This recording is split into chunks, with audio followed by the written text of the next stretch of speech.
Vorrei dare la mia solidarietà a una categoria molto colpita dal Covid, ma della quale poco si parla. È quella dei tassisti, che hanno visto ridursi di molto la mole di lavoro. Pochissime corse, incassi ridotti e nei periodi di lockdown quasi azzerati. Problemi poi con la chiusura dei bar alle 18, anche a trovare bagni aperti per le funzioni corporali, che sembra un problema da poco, ma non lo è. Quando serve diventa il problema principale della vita. In più la necessità di far salire sul taxi chiunque, anche un potenziale positivo Covid, che immagino di questi tempi non deve essere proprio rassicurante. Insomma, anche per i tassisti non è un periodo facile, tutt'altro, ma molto raramente ho sentito nominare la loro categoria, nemmeno per manifestare solidarietà. Forse perché il tassista, nella percezione comune, non ha problemi economici. Tendiamo a pensarla così perché non appena saliamo a bordo scatta il tassametro e con la coda dell'occhio controlliamo ogni singolo scatto, mentre goccioline di sudore fanno capolino sulla fronte. Mentre il tassametro vola, facciamo una stima di quanto sarà l'esborso, salvo poi accorgerci che, voltato l'angolo, c'è una coda che farà svuotare ulteriormente il portafogli.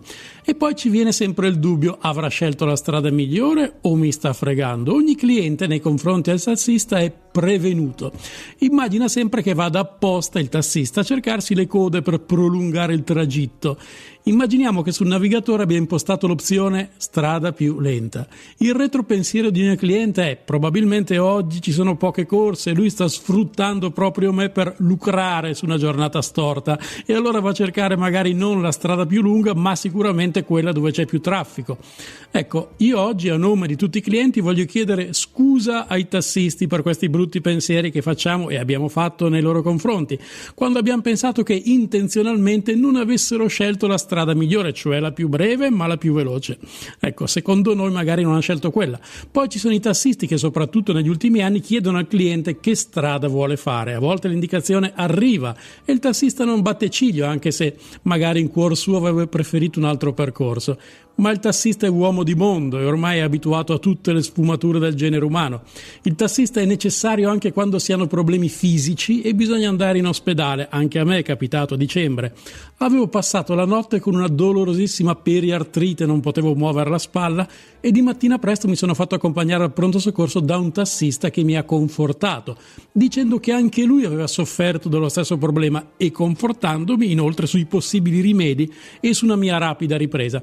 Anche a questo servono i tassisti, a confortare quelli che vanno in ospedale. Anzi, vi faccio un appello: se qualche vostro cliente vi chiede di accompagnarlo al pronto soccorso e sofferente e ve ne spiega il motivo, ditegli che anche voi avete avuto lo stesso problema e siete guariti, anche se non è vero. Servirà a dare conforto e alleggerire la giornata. Il tassista infine è una specie di psicologo, perché cerca di indovinare lo stato d'animo del passeggero per capire se preferisce rimanere in silenzio oppure se ha piacere di fare quattro chiacchiere su qualsiasi tema dello scibile umano: politica, uomini, donne, tasse, riscaldamento globale, extracomunitari, problemi casalinghi, architettura urbana e arredamento di interni. Il tassista, che ne ha viste molte, è sempre in grado di proporre una soluzione che al momento pare risolutiva. Inevitabili poi quattro chiacchiere che si fanno sempre sulla Toyota Prius, l'elettrica preferita ai tassisti, e il tassista per l'ennesima volta pazientemente ripete.